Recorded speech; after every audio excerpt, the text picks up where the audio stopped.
បាទសួស្តីថ្ងៃនេះខ្ញុំមកសូមមកធ្វើវីដេអូណែនាំខ្លះពាក់ព័ន្ធជាមួយនឹងការលេង drone E88 Pro របស់យើងបាទនិង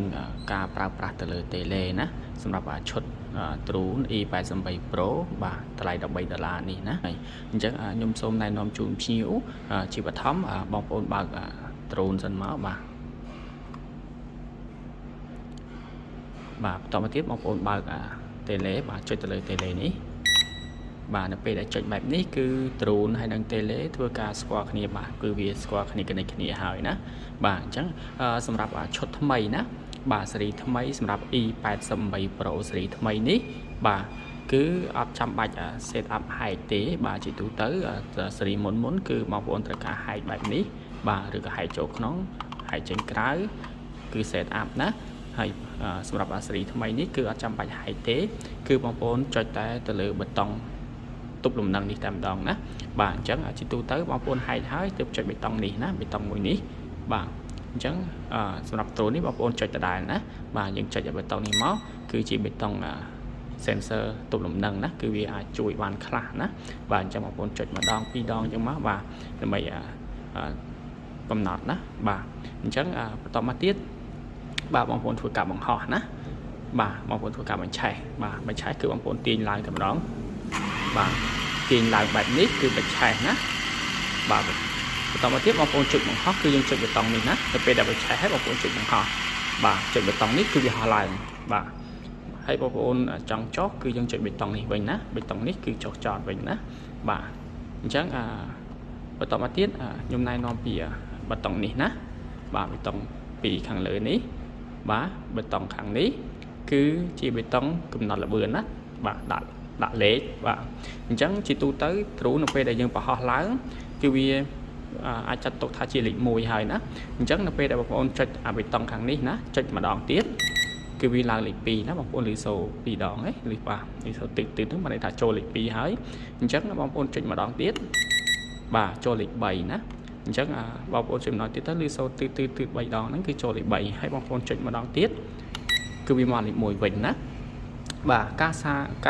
កំណត់ល្បឿននេះគឺបានន័យថានៅពេលដែលបងប្អូនលេងឧទាហរណ៍ថាល្បឿន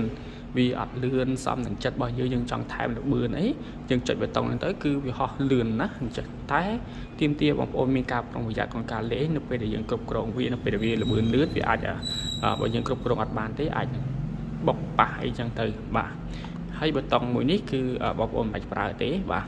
អញ្ចឹងចូលមកប៊ូតុងនេះម្ដងណាប៊ូតុងនេះបាទប៊ូតុងនេះគឺជាប៊ូតុងរឡាតណាអញ្ចឹងឧទាហរណ៍ថាបងប្អូនកំពុងតែហោះបងប្អូនចុចប៊ូតុងនេះមួយ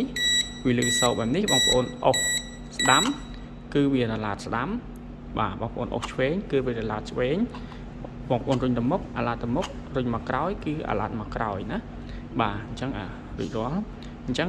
ប៊ូតុងនេះបាទមានសញ្ញាព្រួញទាំង4នេះបាទ1 2 3 4នេះបាទអញ្ចឹងប៊ូតុងសញ្ញាឆ្វេងនេះបានន័យថាជាប៊ូតុងសេរីសម្ពាធខ្យល់ណាបាទអញ្ចឹងឧទាហរណ៍ថាបងប្អូននៅពេលដែលdroneបងប្អូនហោះហើរលើវាមានការ៉េបាទអញ្ចឹងបើមានការ៉េបាទអញ្ចឹងបើសិនជាវារ៉េទៅមុខបងប្អូនចុចប៊ូតុងក្រោយនេះណាបាទបងប្អូនចុចមកប៉ឹកអញ្ចឹងមកបាទបងប្អូនចុចតិចច្រើនអាស្រ័យទៅលើស្ថានភាពជាក់ស្ដែងណាបើសិនជា drone យើងរ៉េខ្លាំងយើងចុចច្រើនមកបាទហើយយើងចាំមើលចាក់ស្ដាយទៀតណាថាdroneយើងមានតែរ៉េអត់ឬក៏វារ៉េមកវិញខ្លាំងហើយអញ្ចឹងយើងចុចទៅមុខមួយវិញអញ្ចឹងណាបាទហើយយើងមើលភាពចាក់ស្ដាយនៃការលេងមើលថាបើសមល្មមអាចគ្រប់គ្រងបានអាចលេងបានយើងយកកំណត់ប៉ុណ្ណឹងអូខេណាអញ្ចឹងឧទាហរណ៍ទៀតថាdroneយើងវាហោះឡើងវារ៉េទៅស្ដាំអញ្ចឹងបងប្អូនចុចប៊ូតុងឆ្វេងណាបើសិនវារ៉េតិចយើងចុចតែមួយអញ្ចឹងមកបានហើយណាបាទអញ្ចឹងបើវារ៉េច្រើនយើងចុចតាមស្ថានភាពចាក់ស្ដាយណាអញ្ចឹងបើវារ៉េទៅឆ្វេងយើងចុចស្ដាំ